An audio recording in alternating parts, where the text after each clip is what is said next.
The MLB Gambling Podcast on the Sports Gambling Podcast Network is brought to you by Arnick Fantasy. Their company customers play just $5, get $100 bonus funds. Use promo code MLB SGPN.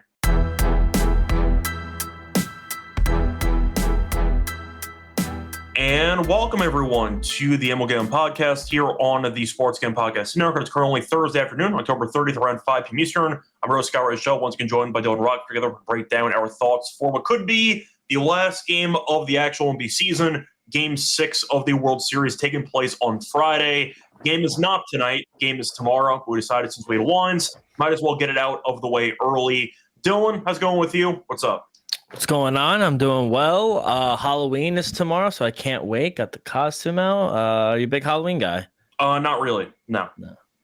Okay. Not really my thing. But I mean, if are you gonna dress up? No. If I got invited to a party, maybe, but I didn't get invited to a party, so no point. I'll ask you. It might ruin the surprise. What is your costume?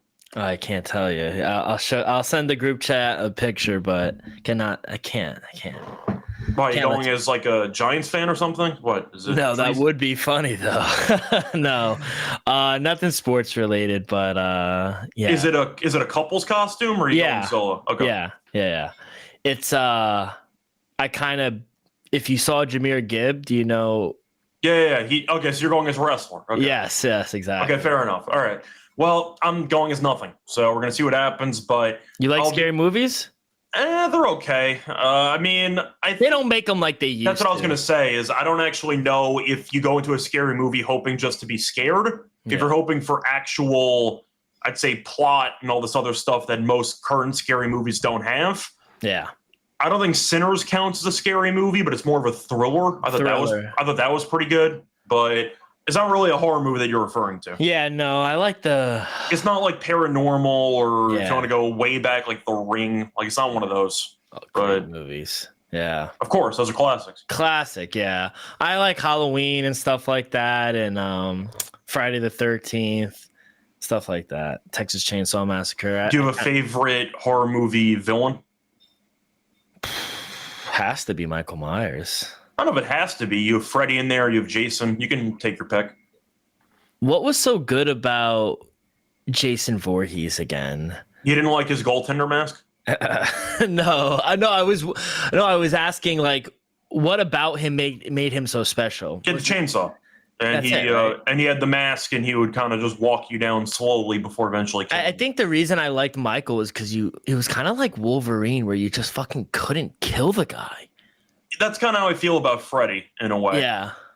And he's in your fucking nightmares. Jesus. Pretty much. I think if I had to go for my favorite horror movie villain, it probably would be Freddy.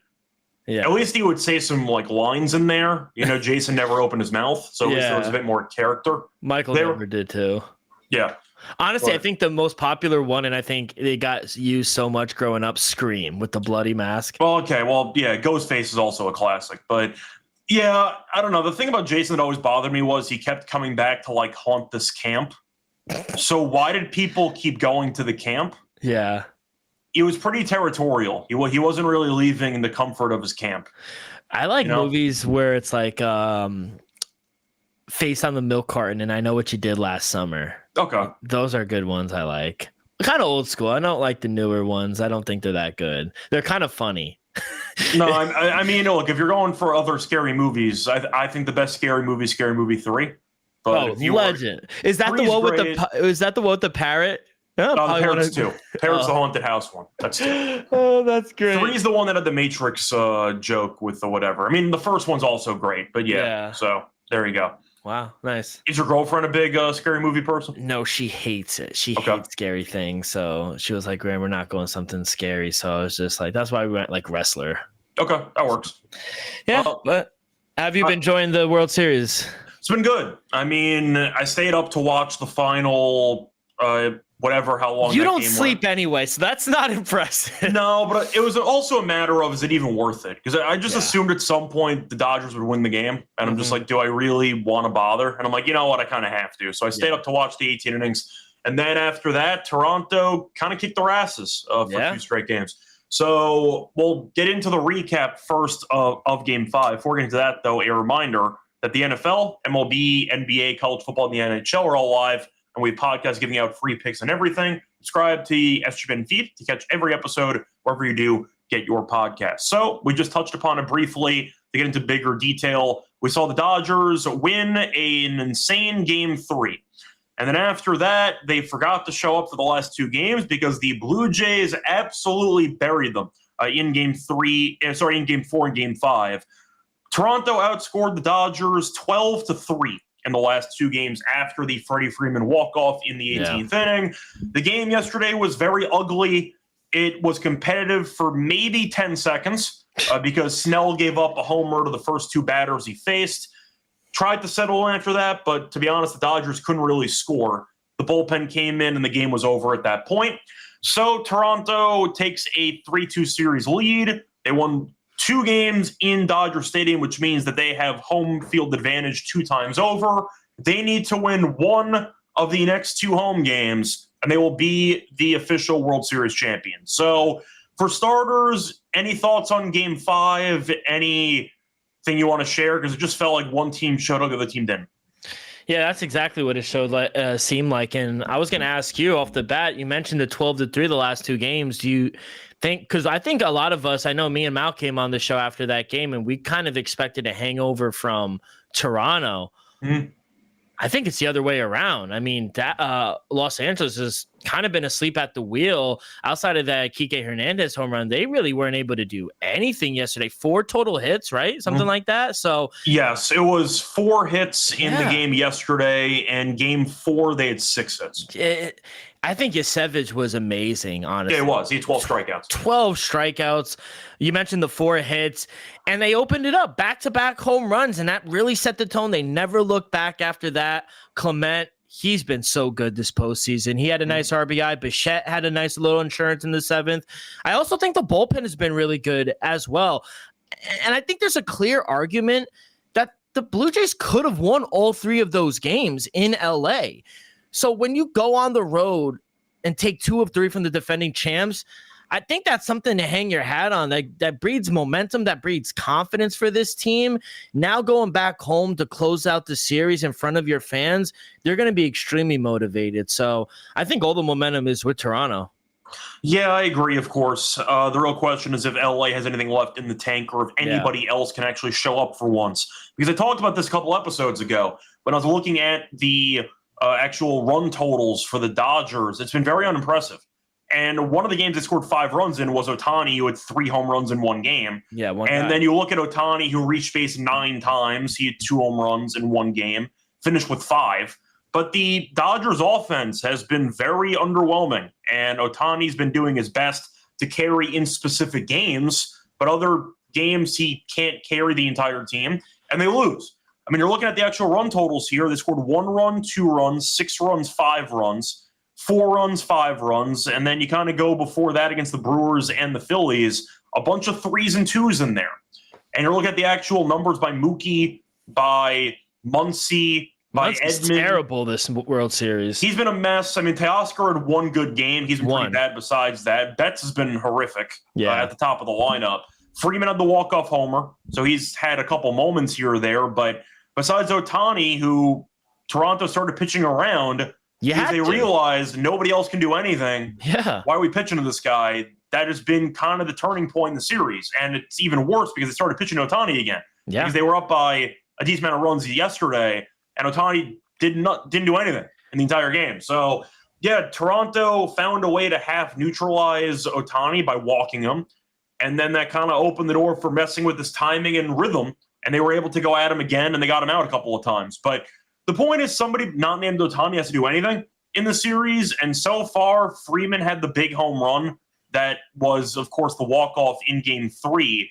Besides that, nobody has kind of shown up, and that's been very apparent if you've been watching these at-bats. It's really kind of funny how you can notice these things, but then when you actually stop pitching to the number 1 player on your team, which is Ohtani, every single poor at-bat that we already knew kind of existed just gets magnified. Oh, yeah. Because you don't have the one superstar to bail you out when Betts and Muncy and Edman, all these other guys, are just complete zeros at the plate. And that's kind of what's been noticed over the last 2 games, when you take Ohtani out of the equation, this lineup right now is really not that good. No, average at best. And I was going to ask you, do you know who has the best batting average on this team? Are you including Ohtani or not including Ohtani? No, including Ohtani in the postseason. In the entire postseason, outside of Alex Call, because I was going to say, are they everyday players or no? Yeah, everyday players. Will Smith? ? No. I've no idea. Teoscar Hernandez, 286. Would never have guessed that. And Kike's at 273. Okay, wouldn't have guessed that for Teoscar, who I know had a big home run a couple games ago, but either way, the point is the lineup has been really, really underwhelming, and I just wonder if you're able to fully get the bats woken up when you're going into Toronto. We saw them wake up for one game. They scored 5 runs in game 2, but besides that, it's been pretty abysmal from the entire supporting cast. I mean, that's kind of going to segue into game 6. We'll get into in a second, but anything for game 5 or just for overall takeaways? Because it feels to me like as good as Ohtani is, it also woke up some ideas from the Toronto coaching staff, which is, well, if Ohtani's going to get on base 9 times and it still takes 18 innings for the Dodgers to score a single run, I'd say 9. I'd say about, 9? When was the last time they scored a run before the Freddie walk-off in that game? I think it was the 7th, 8th inning.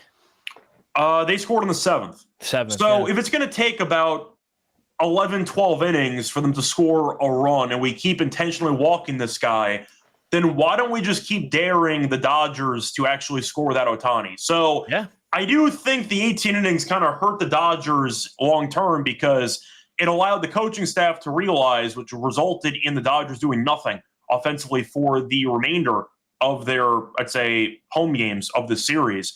If they're going to score 1 run in about 11 innings in game 3, they're going to score 2 runs in the game after and 1 run in the game after that. That means that Toronto, with the Blue Jays using the intentional walk, I'd say, game plan against Ohtani, scored a grand total of 4 runs in about 29 innings. That's kind of what we had. Was the Dodgers scoring 3-4 runs in 29 innings? And do you know how many people they're averaging runners in scoring position in the World Series? Wait, you're asking how many times they got guys on base or how many times they get hits with guys on base? How many they're leaving guys on? Oh. I don't even want to know because you had the 18-inning game that might skew some stuff. So yeah, it's 11. Okay. That's not good. No, not at all. So, and to your point, game 3, I thought Schneider got out coached by Dave Roberts, but you saw Schneider actually make adjustments in games 4 and 5, and you didn't see Dave Roberts make any. Well, I'm gonna put a little bit of a pushback there because I think that Schneider got outmanaged early in game 3. Yeah. I thought he did a good job late in game 3. The problem is nobody on Toronto could get a hit, and Lucas did chase ball 4 on Kershaw. Would you have pitched to Ohtani in the 7th? In the 7th, no, especially not a fastball right down the middle. But I am going to point out that after that home run, Schneider finally had the eureka moment. Why am I pitching to this damn guy? Yeah. And then after that, I thought he managed a very good game. Yeah, I thought that Roberts did kind of a terrible job of pinch hitting Cole, and I thought he had a couple of weird substitutions there. It didn't matter in the end because they won the game. But I do think Schneider, since that home run by Ohtani, has definitely looked like the better manager against Dave Roberts. 100%. And it also helps when your players actually show up and you had 2 home runs in the first inning, and the Dodgers have no support at all from anybody for Ohtani. I was also surprised that they did that in game 4, coming out of that 18-game inning or game, and doing it without George Springer, their leader. I thought that was extremely impressive as well. And a reminder, Bichette has left early in some games for either actual fielding replacements or running or actual base runner replacement, and he also missed the entire postseason before the World Series. So, yeah, the Blue Jays have earned it every step of the way. I feel like that they are 1 game away for a reason. It's not a fluke. And the fact is, with all the injuries they've had and with all the adversity they've dealt with, they have been incredible at responding to adversity and getting themselves at the doorstep of winning their first World Series in 30-plus years. Anyway, before we get into the official preview of Game 6, a reminder, they're brought to you by our sponsor, which is MyBookie.ag. You can bet on football, baseball, hockey, basketball, you name it. You can also use crypto for funding your account. So you can check it out for depositing with crypto and getting payouts in crypto. MyBookie.ag. Use code SGPN for a special 100% Bet back bonus up to $5 from customers. Look at the G promo code SGPN.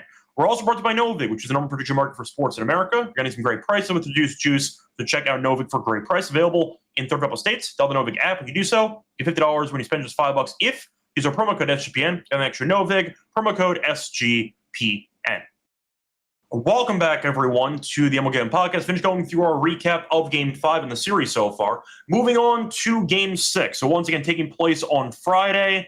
You're going to look at a pitching matchup, which looks pretty interesting. You have Yamamoto going up against Gausman. For this one, Dodgers minus 140. The Blue Jays are plus 120. For the over-under, I see 7.5. Yamamoto, we know, has had back-to-back complete games. He was also seen warming up in the 18-inning game, but he didn't have to actually pitch. So luckily for him, his arm got to rest a little bit. But now they need a great start because they are facing elimination. And you're looking at Toronto, who's using Gausman, who so far this postseason has been good. They kept him in a bit too long in his Game 2 start. Pitched well, though, 6 2/3, 3 earned. He had the 2 solo shots allowed by Will Smith and by Muncy. But before that, he was cruising. He went basically 1 earned in about 5 innings. So he was looking good early, kept him in a bit too long. But either way, he's been pretty good the entire postseason. Now for this matchup, Dodgers once again laying 140 with Yamamoto pitching. And the over-under is 7.5. So I'm going to ask you, first things first, with us being in Toronto, even with Yamamoto being incredible, do we think 140 is fair or too expensive? Because at first glance, I thought the Dodgers should be favored. 140 feels insane. I thought it should have been like 125 if I had to price it myself, because I still don't trust this Dodgers bullpen. And assuming Yamamoto doesn't get all 27 outs again, that leaves you in some problem spots because their bullpen's not very good. So I think Dodgers should be minus 125. What do you think the game should be priced at from the side? Yeah, my numbers made the Dodgers a minus 135 favorite. So okay. I do think they are a little outpriced. And honestly, I see plus 128s out there for the Dodgers. Maybe I'll see how for the Blue Jays. But for the Blue Jays, excuse me. So I'll see how the market moves within the 24 hours. But if we do get to plus 135, you got to take Toronto here. Yeah, that's for the side. But I guess my official play, if I could go into it, I'm going to go back to the well. I hit it last show. Blue Jays over their team total in the first 5, over 1.5 at minus 105. I know Yamamoto's going for the Dodgers, but we talked about it, just the way the Blue Jays are swinging the bat right now. It's hard to fade this lineup. It doesn't matter who's going. This team is aggressive. And I think 1 through 9, they're hard outs. They take solid swings. Only one batter is hitting under 200 for the Blue Jays. And you mentioned it. I think the Blue Jays bullpen has been better as well for them as opposed to the Dodgers. So Yamamoto is capable of giving up 2 runs and still having a solid start. We saw that against Philly. So I just think the Blue Jays have all the momentum. They have all the confidence right now heading into Game 6. And I just don't expect them to take their foot off the brake. I also, for the full game total, I lean over 7.5. My total came out to 7.9. So I think we'll see some runs early. And like we saw last night, the Blue Jays are going to jump on those pitches. They're not going to sit back and wait and try to draw walks. They're going to be aggressive at the plate. So, yeah, I like the over 1.5 team total in the first 5 for the Blue Jays. Yeah, I'll add to your thoughts, which was, even though Yamamoto did have a complete game last start, the Blue Jays almost jumped him in the first 2 innings, and they let him off the hook. So Toronto had some chances to really send his start, potentially towards a dark path, and instead they did not, and then Yamamoto settled in and he cooked. But there was a chance Toronto jumps him early. I kind of had the opposite read for this game, though. I actually like the first 5 under at around 4. I saw a couple juiced 4.5, so like minus 148. I'll stay away from those. I'll just take the 4. It cashed for me in the first meeting between the 2 pitchers here. I think Yamamoto should go well. Gausman's been good early. The issue is whether or not Schneider keeps him in for too long. But the point is, I do think Yamamoto, if he even struggles, 2 earned, give or take. Like, I think Yamamoto can go well. I think Gausman can go well, too. It got there for me in Game 2. I'm not going to really get creative when I don't really need to because it cashed easily for me in Game 2. I like the first 5 under at 4. I think Yamamoto goes well. I think that he's going to pitch not as well as he did in Game 2, obviously, but I think he can get through 5 without getting buried. And I think that Gausman can do the same. But 4 is a push, so you need 5 to lose.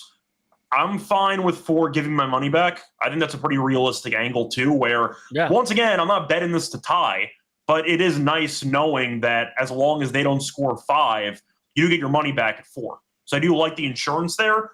I don't see them combining to score 5 in the first 5 of this game. So at that point, I'm kind of free rolling mentally for the sake of this game. So give me 4 or less in the first 5. I think 3 or less for the win. But I do think that it will be a bit of a low-scoring pitcher's duel. Then it might open up. But I also like the fact that comparing the two pitchers, we know Yamamoto's better, but also the Dodgers can't hit. So if you're trusting Gausman, who I think is still pretty good, who is not as good as Yamamoto, to face in right now inferior lineup, as crazy as that sounds, I do think that helps Gausman out. So I'll go with the first 5 under in this game. For the side, the question is, do I actually think we get 7? And I think Yamamoto will have the lead when he leaves the game. The question is, do I trust the bullpen to hang on? I'm trying to think what the Dodgers even do with the bullpen in this game. Do you use Gausman? You probably can't, because Gausman might be starting your next game. I'll ask you, what's the game plan for the Dodgers if Yamamoto goes 7? Like, do you have an 8-9 inning plan besides hoping Sasaki gives you 6 outs? I was just going to say, if he could give you 7 innings, you got to put Sasaki in for the last 2. You just can't afford. You're literally the back. You have to throw the kitchen sink at the Blue Jays. And I was going to throw it back at you. What do you think if the Dodgers open up a lead? How do you think the Blue Jays play it? Do you think they kind of punt on Game 6 and they're going to still be home for Game 7? Or I don't think they should let it go either. I wouldn't punt any games at this point. When you're looking at the Dodgers bullpen, and if you actually get to Yamamoto, you force Yamamoto out of the game. You could argue that score matters. If they're down 5 runs, maybe they start rolling over. But we saw it against Milwaukee. Snell had a masterclass 8-inning game. Roberts pulled him. And suddenly you get bases loaded in a 1-run game. Like, we've seen the Dodgers bullpen almost blow multiple chances. Even Sasaki was involved in that Phillies game early in that series, and they ended up holding on to win. We've seen some 9th-inning borderline collapses where they were able to barely hold on by the skin of their teeth. I wouldn't roll over. I'll put it this way. If the Dodgers are up 1 going into the 9th inning and Yamamoto's not pitching, I still don't feel very good. No, because Sasaki's susceptible as well. Correct. So I think the answer in terms of Yamamoto, assuming you get 7 strong, you go to Sasaki, and then your backup plan is Trinan, who I don't trust at all, but that's been their backup plan for Sasaki all postseason. That's probably what they end up doing. If Yamamoto only goes 6, then you have some serious problems on your hands. So we'll see what we'll mention player props in a second. But if Yamamoto goes 6 and the game's close, a live bet on Toronto might make some sense in this game.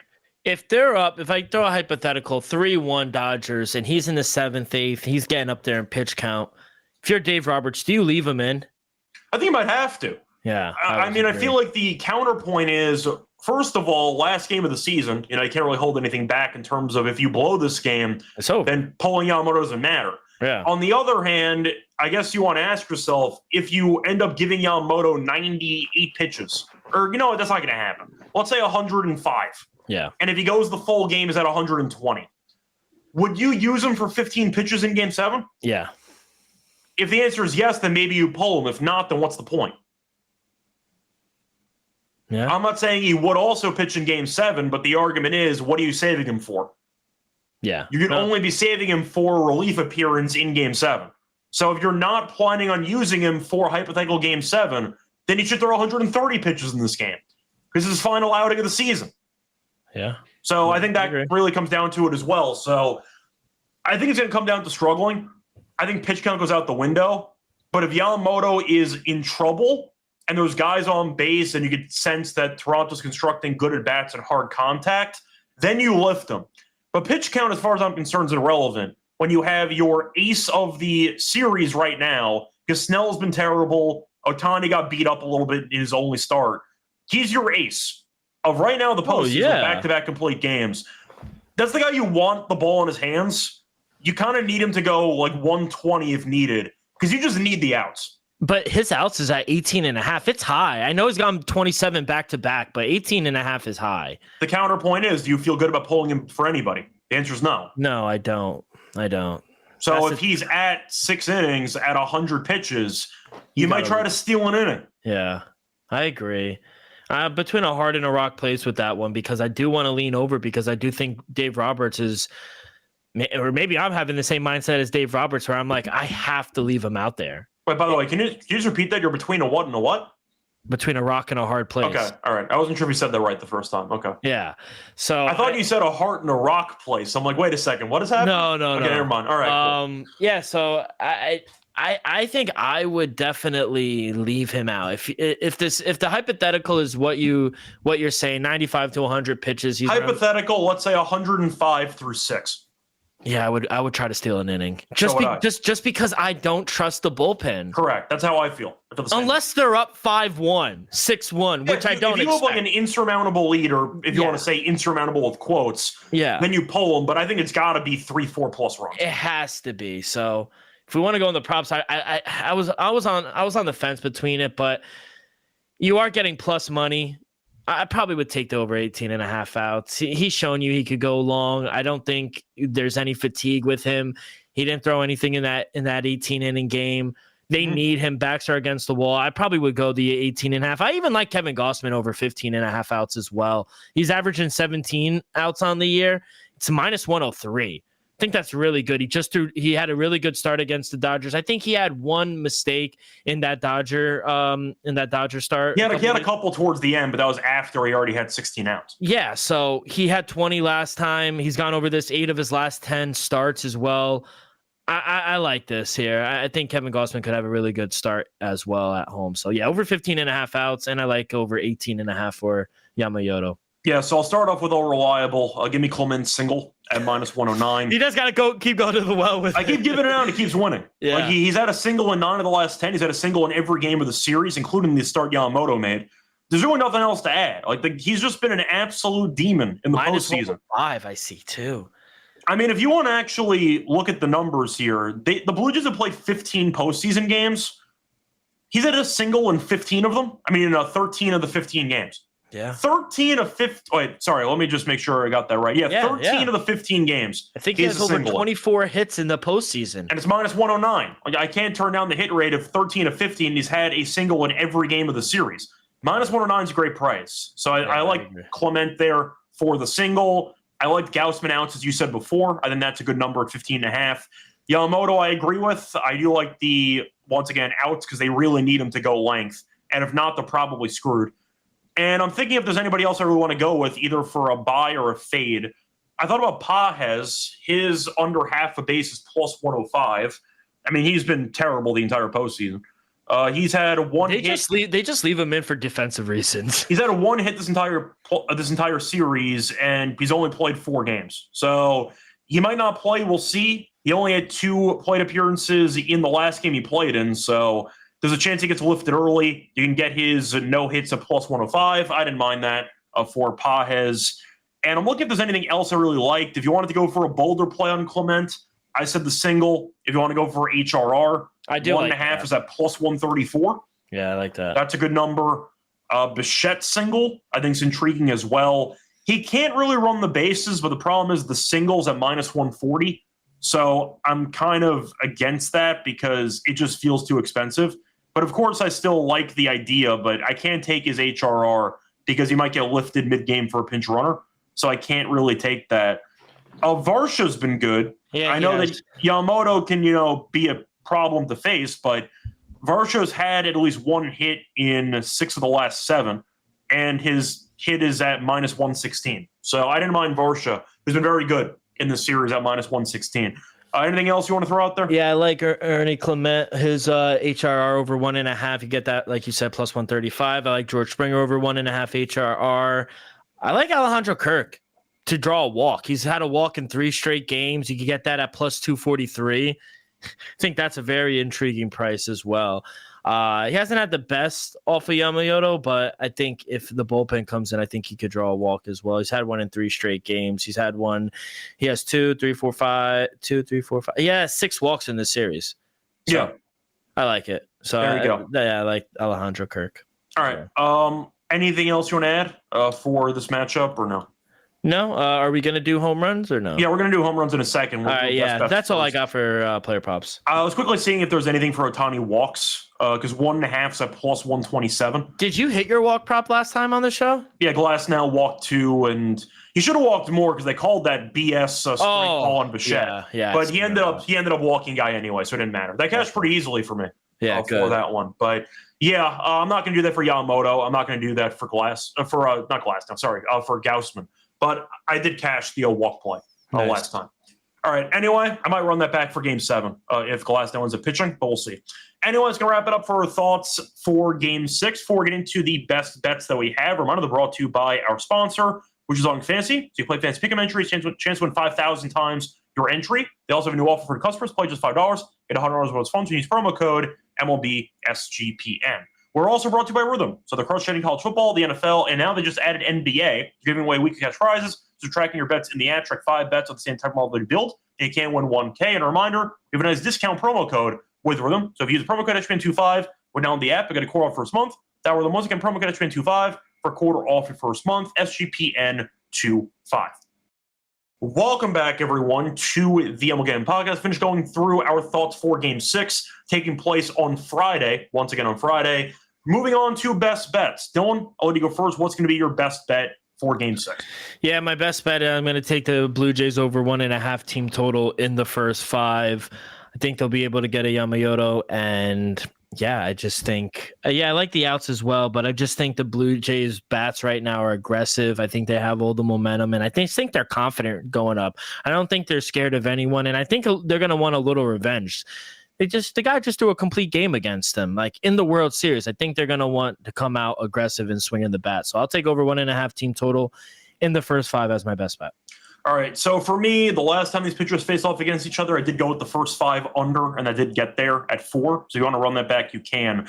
The question is, I want to go for Clement single because Yamamoto has allowed less than 5 hits in every postseason start except for 1. So there's not many hits to work with. But we know Clement is an absolute monster when it comes to hitting singles. That's kind of what makes it tricky. But I think I'm going to go back to the first 5 under at 4 at minus 110. You mentioned the team total over for Toronto. That's fine. Gaussman can still go pretty well, and you still get there. Couple of scripts, but either way, I do see a very, I'd say, you can argue nervous Blue Jays team because they are on the brink of something they haven't done as a franchise in 30-plus years. If they came out a little bit tight, it wouldn't shock me. Then again, if the Dodgers offense no-showed the first couple innings, that wouldn't surprise me either. No. But I do think the first 5 under is appealing. 4 is a push. I'd rather not get 4, obviously. But do I see them getting to 5 in the first 5 innings? I'm going to say no. So that being the case, I do like the actual odds for 4 at minus 110. I'll go for that as my best bet for Game 6. Moving on to home runs. Dylan, I'll let you go first. What's going to be your home run pick for Game 6? Yeah, I'm going to take Vladdy. Back-to-back games with home runs. I mean, I see plus 450 out there. Shop around, but Vladdy's just on one right now. And I know, obviously, Chalk is probably taking Ohtani at plus 190, but, I just don't think he's going to – he does have a home run against Kevin Gausman, but he is only hitting 167 off of Gausman. So Gausman has had the best of him in recent time. So yeah, I'm gonna take Vladdy. I just think he'll be able to take one in this game and go. If he has another one and goes 3 straight games, he's gonna win the MVP.